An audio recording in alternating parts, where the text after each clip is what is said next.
Good morning and welcome to episode 64 of Duval Rundown. My name is Gus Logue. Today I'll be joined by a very, very special guest. It's actually the very first guest outside of the radio station that we've had on this show. I wanted to learn more about Liam Coen. I feel like we've done a pretty good job on this show of explaining what makes him such a great offensive mind, but I really wanted to hear it from someone who covers the team and covered Liam Coen, the Bucs team last year. And so to do that, I went to the person that I think is the biggest ball knower that I know of. His name is Jon Ledyard. He covers the Bucs and the Pittsburgh Steelers and the NFL draft for his website, Audibles and Analytics. I also listen to the podcast that he does with Ani Connolly called The Read Optional. If you're like, I always listen to podcasts to learn something as opposed to entertainment. And John and Ollie are definitely entertaining, but I always learn something when I listen to them. So I definitely recommend checking out John's work everywhere you can. But let's see, John, are you here? Can you hear me? I gotcha. Yep, I'm ready to go. Thank you for the kind words, by the way. It's very nice of you. Yeah, of course. Like I said, I really like learning ball, and especially even as someone who covers the Jaguars, I feel like I wouldn't really be doing my job if I didn't learn about the league as a whole. And so I think that's valuable for our listeners too. But of course, we're not really going to get much into the NFL. We want to specifically talk about Liam Coen and specifically Liam Coen's 2024 Buccaneers. And so, John, I've been kind of preaching on this show that Liam Coen is the kind of coach that emphasizes players over plays. I mean, he said that himself in his introductory press conference a couple of weeks ago.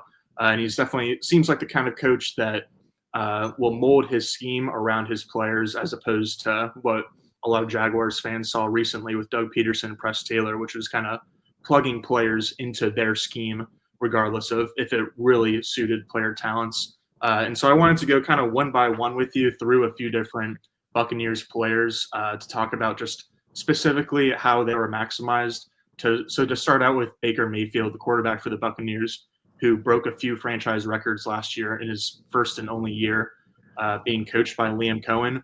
What did Coen do to kind of adapt the scheme around Baker Mayfield's strengths?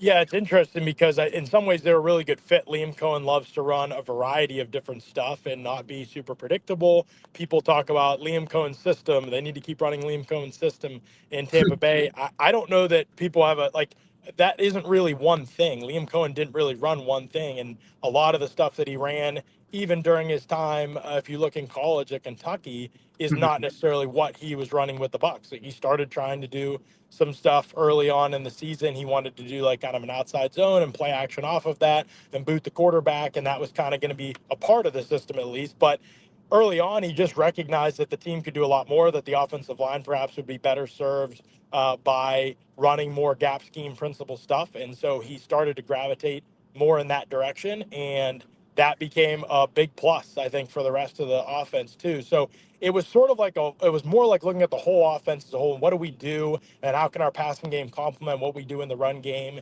And the thing with Baker is he doesn't really have a bunch of big weaknesses to plan around. Right. Baker's issues are more really sporadic stuff rather than any one thing he can't do per se. So because of that, they were kind of a really good fit for each other because Coen could kind of run the things that he really wanted to run, and he didn't necessarily have to worry that much about whether Baker was capable of operating those things or not. He was capable. It became much more about consistency and establishing good habits and good processes as a quarterback.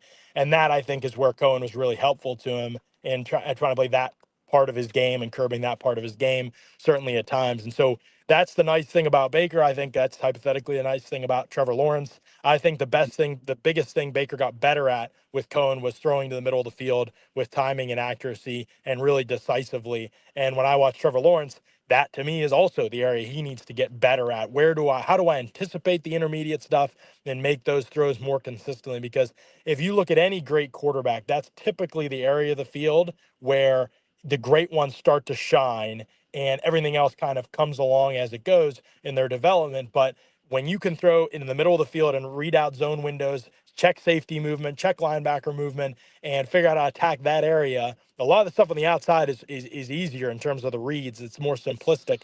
But when you Yeah. can attack the middle of the field more decisively, I think it really helps expand your offense. And to me, that is one of the things that has really held Trevor Lawrence back from being as good as people thought he would be when he came out. So if Liam Coen can help unlock that part of his game, I think it'll be huge.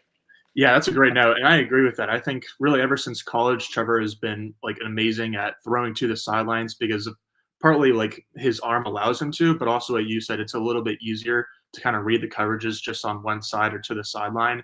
And he really hasn't been super great throughout at least his professional career throwing over the middle of the field. And I don't know if that's just because he hasn't really developed in the area and he's like was always used to being able to win with his arm and then like his receivers talent at Clemson on the sideline, but definitely agree that that's an area that he needs to improve in. And I think it's also a little bit of an indictment on the previous Jaguars coaching staff. I think they could have done a little bit more to open up areas of the field or in the middle of the field. And it's especially vital because the middle of the field is generally the most efficient area to throw the ball. Because if you can fit it in between some tight windows, then that's generally where receivers have the most room to run after the catch. And so definitely love that note. And I think that you kind of answered the follow-up question that I had because I think that Trevor is kind of like Baker where he doesn't have any glaring weaknesses so that like you could hypothetically put them in any system. And so because of that, would you expect Liam to run a decent amount of like similar stuff that he ran last year in Tampa Bay? I think so. I mean, it'll be really fun to see that because the system, the offense is different, and the most notable thing is different is the Bucs had one of the best offensive lines in the NFL, and that was something that he kind of realized over the course of the season. I don't think going in there was like it was like a known entity that they would be that good. Ben Bredesen, left guard, had been a backup. Graham Barton was a rookie center. Cody Mauch had a decent rookie season, but there were plenty of downs. I don't think they saw him being a top 10 probably guard in football last year. So I think some of those things caught him by maybe surprise, or like once they recognized the growth, I guess is probably the best way to say it. He kind of tailored more things, and he really ended up by the end of the season. The offensive line was kind of the crux of everything they did. They were so versatile in what they did offensively, and everybody liked to say, "Oh, they ran lots of pony personnel," and the backs were really good, and Yeah. we'll talk about that, I'm sure.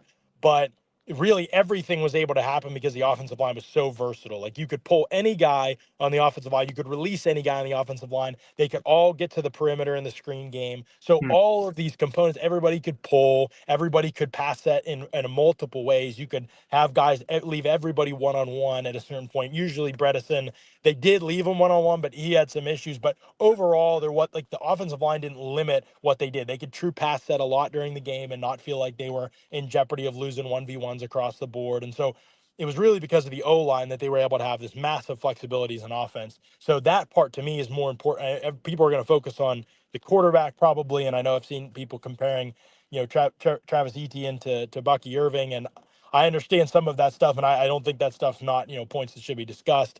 But I think Hmm. the crux of everything is the O line. That really the versatility of your offense depends so much on that group and how good they can be in different situations. If they can't be, nothing else you do will work anyway. So fixing that is going to be number one priority in my opinion. Obviously, there will be growth and development needed from Trevor. A lot of that, to be honest, I think is on him.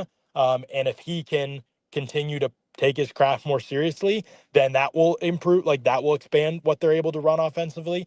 But there's a lot of little intricacies with Baker that I think people take for granted. Some like an excellent ball handler, and I know they had the fumble in the playoffs that doomed them against Washington, sort of in Yeah. that situation.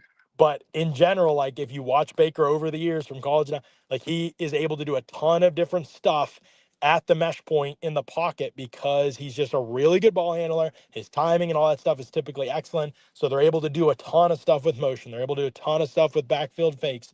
Play action is effective from them. Flash fakes from the gun. They just can do a lot of stuff because he's so good at that part of the game. And so all the details of your craft, Baker honestly got way, way better at, and he's really committed to excellence in his craft. And I think we need to find out whether Trevor Lawrence can be that guy. I don't think it's a secret, even in Jacksonville, that he has not been that guy. He has not Hmm. been as dedicated to his craft in that way as he needs to be. So to me, guys, the biggest question mark for the Jaguars is whether Trevor Lawrence becomes the type of professional that can master everything, because skill set wise, talent wise, he obviously can do everything. Nothing's going to be off the table. If he can master the details of everything, you'll see Coen really expand the versatility of his offense. It will be McVay-like in terms of its versatility. People talk about the McVay system.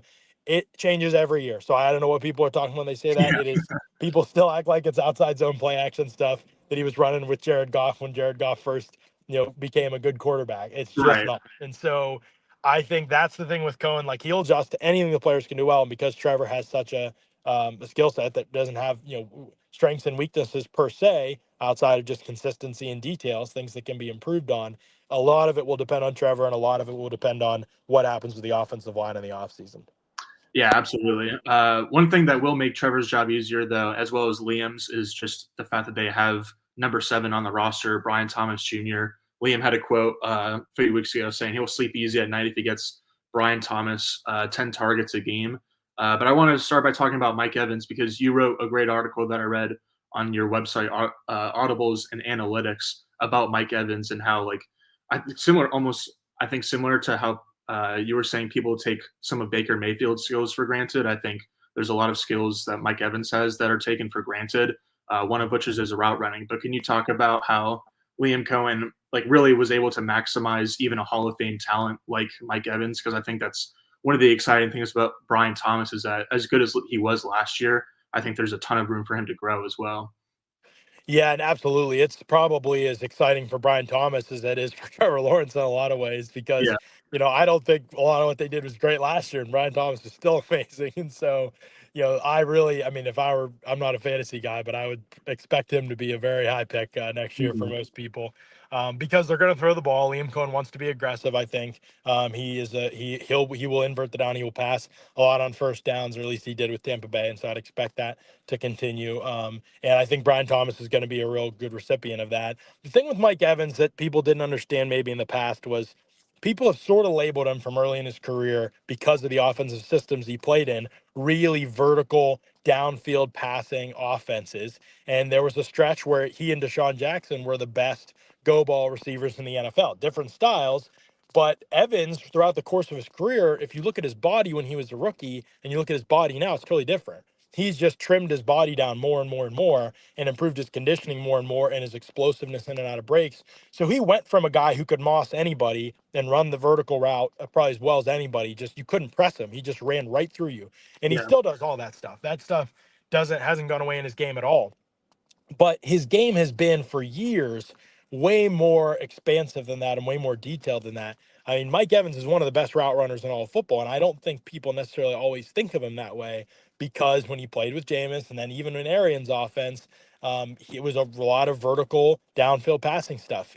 They were content, whether right or wrong, and they had, Chris Godwin and Antonio Brown and Rob Gronkowski, so I kind of understand it. They were content with, if a team wanted to play safety over the top and press Mike line of scrimmage and double him, they just didn't feel like they needed to move him to get him open. They were fine with him being a decoy all game long, and they would run through Godwin and Gronkowski and the backs and Antonio Brown when he was healthy. And that was really how they approached it in the time that I've covered the team really closely, which was from Brady's first year on, is when I moved to Tampa to start covering the team. So in that time, I watched the season before that too. So really all Arians' tenure, Evans really wasn't used in that versatile of a way. They started to get him some more snap slots, but still it was a lot of slot fades. It was still a lot of vertical stuff. They just Right. wanted him to keep pushing him. And then as soon as you didn't cover him over the top, it was a huge play. And so he could hit all those plays, and he still maintained its absurd production. I've always said one of the craziest things about Evans is that he maintained absurd production consistently year after year in the most high degree of difficulty area of the field, where he just caught passes there. There's no manufactured touches for Mike Mm. Evans. And so when I look at Brian Thomas, I see, he's one of the best athletes in the entire NFL. Evans is obviously older. I don't think he's really lost much athleticism, to be honest. But, Brian Thomas, I would put in a pretty special tier of raw athlete. And now he's figuring out the position. So some of it will be becoming as detailed a player probably as Mike Evans is. And it remains to be seen if that will happen. But just the growth he showed from college, where he ran like 2 routes and at times just walked around the field at LSU and was like, I'm not really sure what we're doing right now. So, like, being a guy who was unbelievable his rookie season, like, the growth just was shocking. I feel like I really would put no ceiling. It would not surprise me if Brian Thomas becomes, the best receiver in the NFL or one of the most productive receivers in the NFL every year.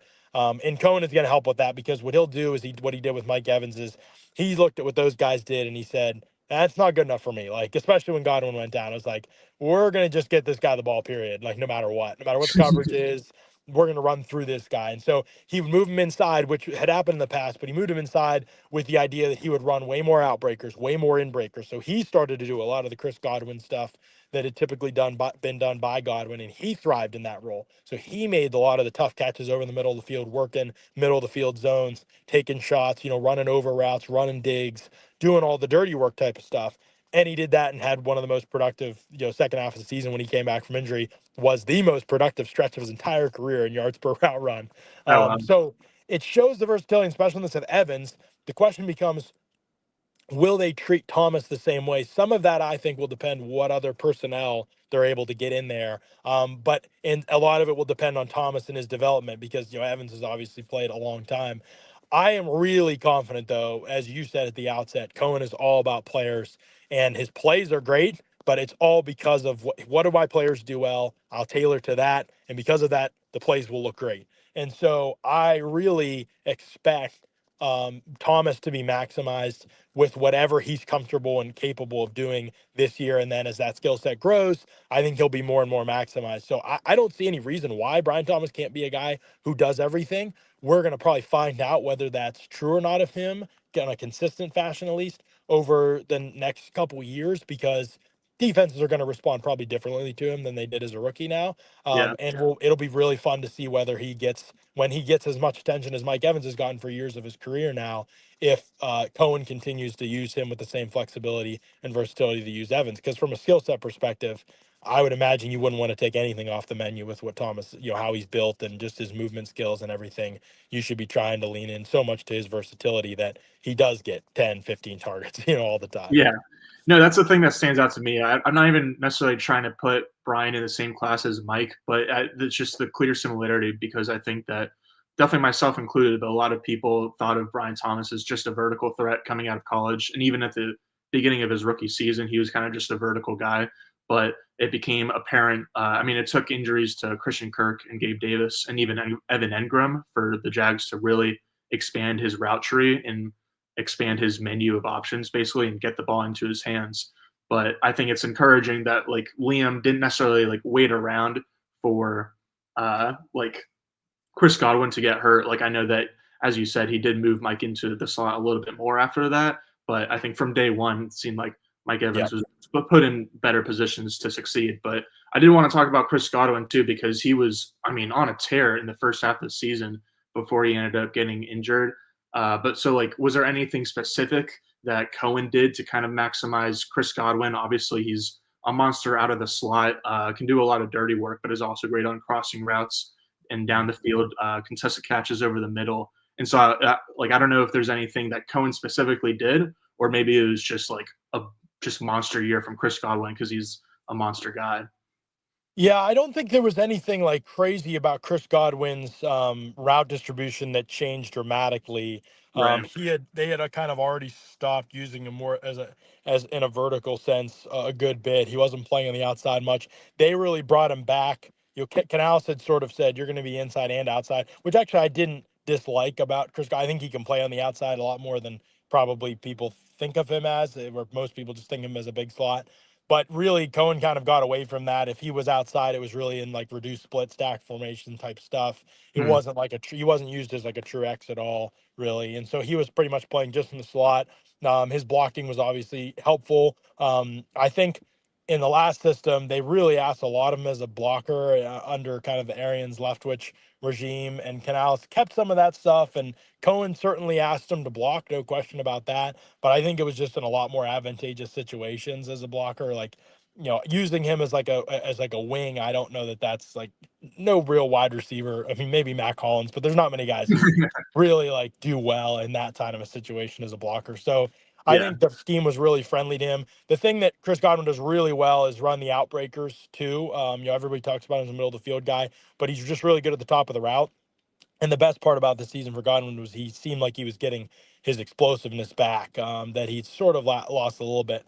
I don't know how much the broken ankle will take away from that for him, but I think more than anything, I know some Jacksonville fans have talked, is he going to be available? Will we go after him? He was having a really good year in this offense. Will that be a potential fit? And I'm sure, Cohen seems like, based on the moves that he's made so far, that he's going to try to get as many people from Tampa as he's comfortable is comfortable with. Mhm. I think it would be really shocking to see Godwin and his wife, who are like love the Tampa Bay area and have said they want to play it out there, leave Tampa Bay, and I know the Bucs are really interested in coming back. But a player like that is kind of obviously an absence right now for Jacksonville. So you do wonder if some guys who aren't the same but could be helpful in Cohen's offense, like a Debo and a Cup, who are kind of available. What do they have left? Could they be good fits for some of the dirty work type stuff? Godwin in the screen game was a big part of what Cohen did. So Yeah. you definitely look and you see, like, yeah, there is an absence of that. The one thing I'd say with Cohen is that he does find a way to get, like, I didn't never saw Jalen McMillan as that kind of guy. And, he was adequate at that stuff by the end of the year. So his ability to get guys I didn't necessarily think of in those roles to do enough, even if it wasn't ideal for them, to kind of piece it together and find other ways to replace the production, getting the backs more involved, leaning into two back stuff, and getting the backs out on the perimeter in the screen game and getting them the ball in different fashions. Using play fakes and motion to set up some of the stuff that Godwin would just do from like a flex position. But can we get to some of that same stuff, but from a different look, where a player maybe we've helped them get open in some way, or helped them get space after the catch in some way, rather than just being like, be Chris Godwin. We've kind of helped them be Chris Godwin in some way. So he will find answers even if the perfect player isn't there. But I'm probably more, just because I'm such a fan of Liam Cohen's offense and his system, and I think he's a brilliant offensive mind. I'm probably going to be watching that situation just to see what kind of players he wants to get in his system, because I only saw him 1 year in Tampa Bay and he just worked with what was there. But now that he calls the shots, I'm curious of what kind of players he really values now that it's just completely his show and he gets to, I'm sure, build the roster how he sees fit. Yeah, it will. I definitely agree. It'll be interesting. I think, unfortunately for Jags fans, we might have to wait in offseason at least to see a lot of changes in the receiver room, because I think Gabe Davis's contract would be Yeah, pretty that's hard to get tough. off of this offseason. And even Christian Kirk, like, I was kind of 50-50 before the hire of whether Kirk was going to stay or get cut. But I mean, Kirk was like at Cohen's introductory press conference. They hired Spencer Whipple from the Cardinals, who's like close friends with Christian Kirk and Liam Cohen. And like Kirk is best friends with Trevor Lawrence. And so based on the vibes and like the human element of it, it seems like Kirk is going to be back, if not sign an extension. But I do think that is interesting, because I think Kirk can certainly thrive in Cohen's scheme, and Cohen will be able to scheme him up, and especially with Brian Thomas being able to attract attention from defenders on other parts of the field. But I think Kirk, not that he isn't like scrappy or a hard worker or anything, but he does kind of lack a little bit of that just hard work, or not hard work element, but the dirty work element, where Yeah. you're like basically an extra tight end on the edge of the line of scrimmage, or you're making tough catches over the middle of the field. And so it will be interesting. I don't know if Cup or Debo will be traded, but I think if either of them get cut, then the Jaguars should certainly be interested in making a move there if it wouldn't be expensive. But I did want to ask you about the kind of blocking in that dirty work, because I think it was in that Mike Evans article that you wrote, that not that Mike Evans has ever been a poor blocker, but you said that like you saw Mike Evans block like you've never seen him before. And so like, how do you think that Cohen gets that type of buy-in from his players? Because we just really haven't seen anything like that in a long time in Jacksonville. And so is it that the players just trust the coach and know that the coach is putting them in the best possible position? Is it because Cohen makes great relationships with all these guys? What do you think it is that like just encourages them or motivates the players to do the dirty work, like blocking? Yeah. I think with Evans, he's always been a willing blocker. He just hasn't been asked to be a key blocker very often for the Hmm. Bucs, because of where he plays in the formation typically, Okay. and because they've had other people to do this, those sort of things he's done. So Godwin goes down, and it wasn't the inclination of the last coaching staff to use Evans to do some of the stuff Godwin did. And this time Cohen asked that of him, and he responded well. I mean, but Evans has always been the ultimate team guy, and so like that wasn't necessarily that he bought in wasn't surprising. It was just surprising, like, oh, he's actually really good at this. Like, this wasn't something I anticipated. Now, to be clear, Cohen did a great job of not asking Evans to do this all the time, which the last regimes, I mean, the Arians offense, the leftward stuff, like Chris Godwin like had to be a key part of everything they did in the run game, and that was just ridiculous. Like to ask a wide receiver, in my opinion, to do that kind of stuff and be that critical to your run game success, like no wide receiver does that. Like there's times and plays and situations where they can be helpful that are set up by other things. But like if you're just like, yeah, we're gonna run straight at you and our wide receiver is gonna take your linebacker every step, that's just not gonna happen. Like that's just a silly philosophy. So I always bemoaned the fact that they relied so much on players who weren't good blockers to have success offensively. And Cohen was kind of the opposite of that. Like those guys were ancillary pieces of what they did, or he would set them up to win their blocks by the angle that they were able to block at, or some of the scheme stuff, or the backfield deception to hold a player so they could get a better angle on them. And so a lot of that stuff, I think, I mean, it definitely got fleshed out as the year went on and got better. There's always going to be situations and alignments and formations where wide receivers have really tough blocks to make. Jalen McMillan found that out when he was doing some of the Chris Godwin stuff, and it was like, oh, this is difficult. Yeah. So there's always going to be looks that threaten that, but I think generally speaking, like from a player buy-in perspective, it's definitely difficult. I think that is the number one thing we'll learn about Cohen. Like what are his soft skills like? And I know we have 1,000-foot view on these things, but Tampa Bay just has a really strong culture. The players love Todd Bowles. They love Jason Light. He probably has a better relationship with his players than, I mean, as good a relationship with his players, I'd say, as any GM in the league. Players have come back to Tampa Bay for less money for years now, even after Tom Brady, because they love the culture. They Mhm. love the organization. They love Jason Light. They love Todd Bowles. It's just a good vibes place, and it has been for as long as I've covered them. I've covered teams where that's not the case, or where it is a little bit less relational, I would say. And so because a lot of that stuff is in place, and then you have Baker Mayfield, who's the ultimate kind of good vibes type of quarterback. So I think everybody's just really bought in. Like I haven't questioned anybody's effort or work ethic or intensity in Tampa Bay. Really, I think since I covered the team, like I don't think that's been a question at all. So because of that, that's just kind of like a non-factor in Tampa Bay. Like everybody buys in, everybody plays a role. There's really been no locker room issue. There's been no selfishness or work ethic issues other than Antonio Brown, and the Jets thing. AB and the Jets thing was like the only thing in my time. So it just has kind of been that way over the last 5, 6 years. And I think that will be the key for Cohen is he able to replicate that? I won't say too much, but it wasn't like it was no secret that Cohen at times would get frustrated when everything wasn't done to perfection, even when the offense was affected by injuries and guys like Ryan Miller were playing, for example. And Mm. it's like Ryan Miller did a great job considering the fact that nobody expected Ryan Miller to play snaps in the NFL this season. But Yeah. he wanted Ryan Miller to be Chris Godwin, and that's just one example. But it's just like you have to be realistic as a coach. And I think you have to temper your emotions with the expectations of the players and be patient with their development too. So to me, like I think Liam Coen is an offensive genius. I think on that side of things, he can be Sean McVay. Like I have no doubt about that. Like I feel that highly of his offensive. Like I've compared the two. I think that part of who he is as a coach is legitimately brilliant. How he manages people and people that he has to work with in the front office now, like he's going to be way more involved in those things. What his patience is, how he contributes to team building. Does he recognize windows? Does he know when it's smart to make an all-in move? And does he evaluate, oh, I really like this player. Well, the player has a massive contract, or the player has significant injury issues, or they're getting older, or there's lots of things to think about. If he has a big say in those things, that's where I wouldn't even say concerned. I think I just based on what I know from his year in Tampa Bay, I would say there are questions in that area, like how that part of it is going to go. And I think he deserves a chance to be able to actually do this as a head coach before I'm like overly critical of him in that way.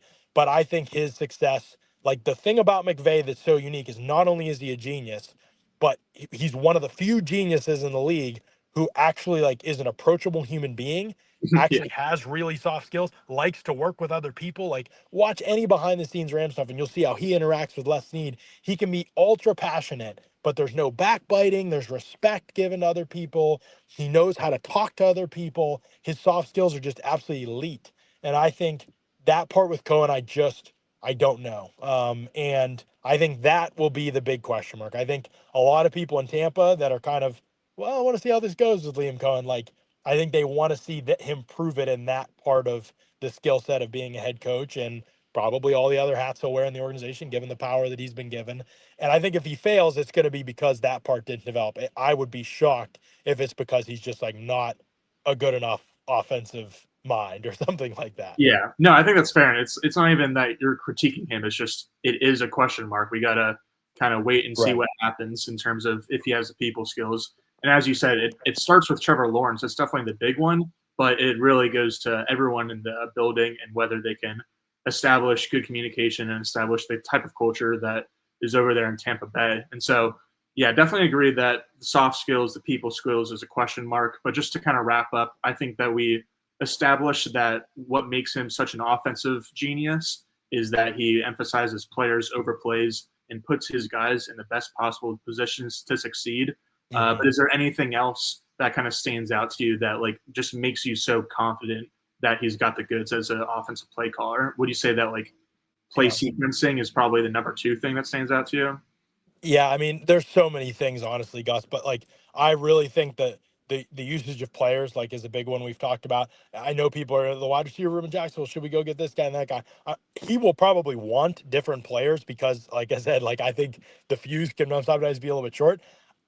That's the funny thing. Maybe that happened in Tampa Bay and the fuse was a little short. They were still fourth in offense, even after, like, they were top in every category, even after Chris Godwin went down. So every coach, I think, and he's not an exception, probably dreams of having all the perfect players and wanting like three all pros in their wide receiver room and all this stuff. Yeah. The thing about him, even though he may want that and how that gets communicated is going to be part of the evaluation of him as a head coach, he will really make it work with players who are less than. And like I think the Gabe Davis contract was absolutely awful. I thought it was awful when it happened.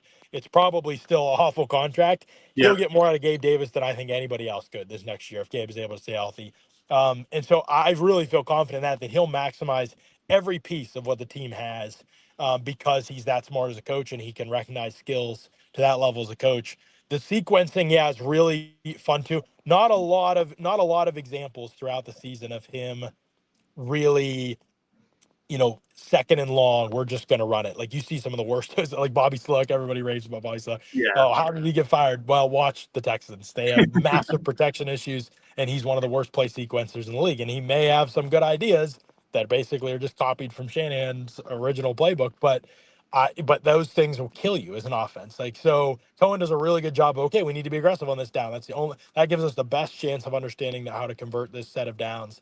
And okay, we're going to go throw here and lots of first down play action. He would go first down heavy. The biggest thing I could say that's in praise of him is that there's so little predictability to his offense. He would go play action 15 plays in a game, then not use it hardly at all next week. And so Mhm. you just have nothing, tons of motion one week, almost nothing another week, depending on the matchup and the game plan. So he's just all game plan, all who's available this week and how do we tailor best to these players.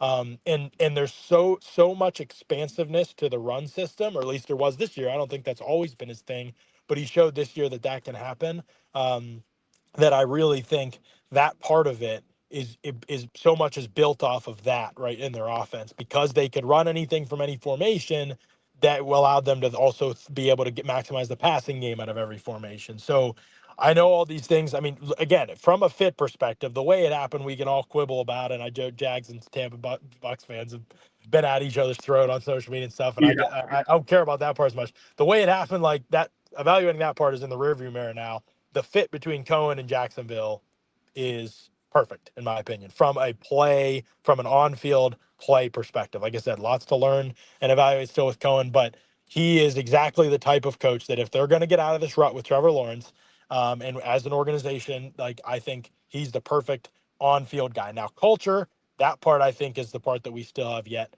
to figure out. But I would rather take a chance on the guy that is going to have answers on the field and hope that they can become the culture guy. Some people view that the other way. I think that's how you get into really low ceiling hires as head coach a lot of the time.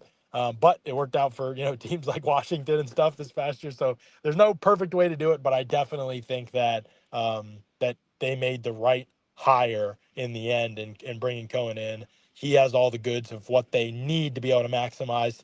And I know people are going to be valuing that part of it, particularly because of how it went down.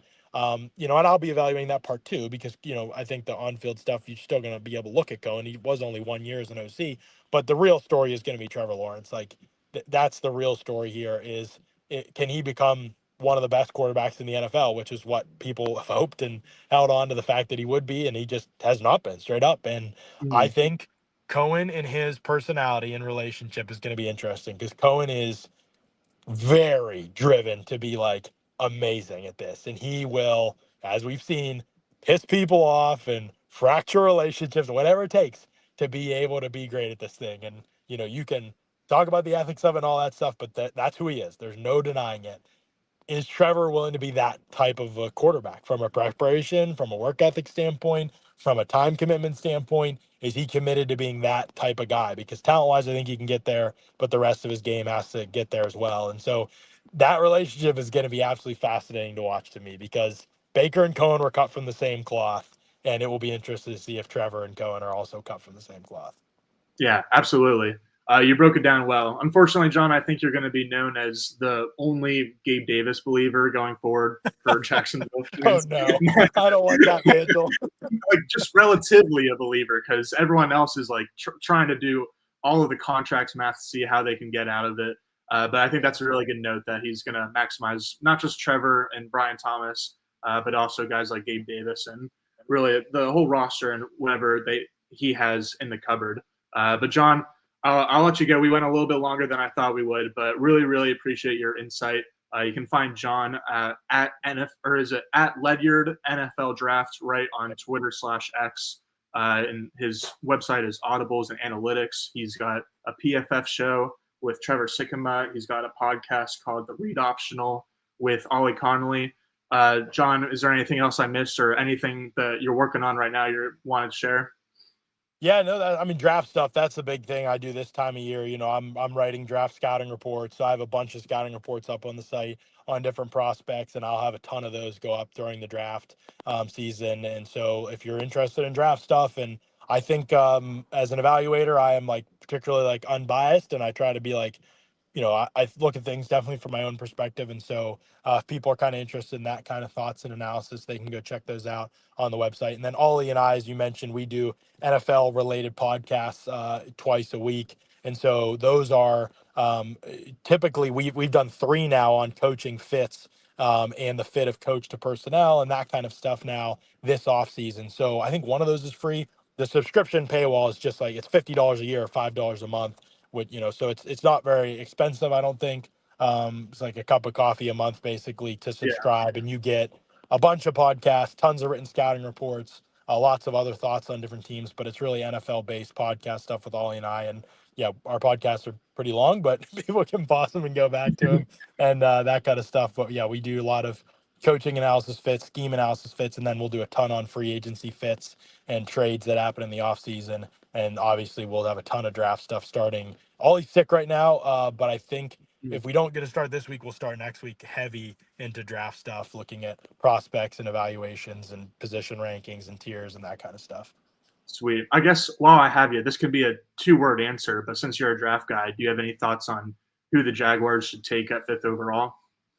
Yeah, it definitely is going to be a tricky one to figure out because I'm sort of in the camp that like I like some of their defensive talent. I hated their defensive coach. I liked Ryan Nielsen going into the year, and obviously that did not work out. That was one of my worst takes probably of the year, is believing in him. But I think that some of their talent's really good. I will be interested to see who's on the board really at that point. I want to go offensive line for Jacksonville, so maybe it's a trade down. I want them to like if I were a fan, I would want them to be making that unit as awesome as can be, and I think they have a lot of holes there. So I'd be interested to see that happen. But because they already have their tackles after they paid Walker Little, which I didn't love that move, but you have a playable tackle, it's kind of tempting not to hold on him, and they didn't break the bank. So Yeah. if they have with those tackles, I feel like they now have they would go interior offensive line, and that's pretty high to draft interior offensive lineman. So maybe they are a good Will Campbell spot and they play him a guard. That's possible. I think that'd be really interesting. I like Will Campbell a lot. Culturally, he's definitely what they need. But it'll be interesting to see if they try to move down and fill that position with somebody later in the draft, add picks. I wouldn't hate that strategy. So there's a lot of different ways they could go, and I think it'd be helpful. But, I think I would be a little bit surprised if Cohen isn't going offensive with that pick. Yeah, that's a good point. All right, everybody. That is Jon Ledyard at Ledyard NFL Draft on Twitter/X. Jon, thanks again so much. Really appreciate you. Absolutely, Gus. Thanks so much for having me, man. Yeah, man. All right. Take care, everyone. We will see you guys back here tomorrow at 9:04 a.m. We'll be talking with Mia O'Brien. Going to try a new segment. It's going to be like a little stock exchange. We're going to have each of us are going to come prepared with a player or person that we're buying, selling, and holding. So looking forward to that. I'm sure Mia will be able to update you guys on the general manager candidates too and how that process is going. So, yeah. Thanks again to Jon, and thanks to you guys for listening/watching. See you guys tomorrow.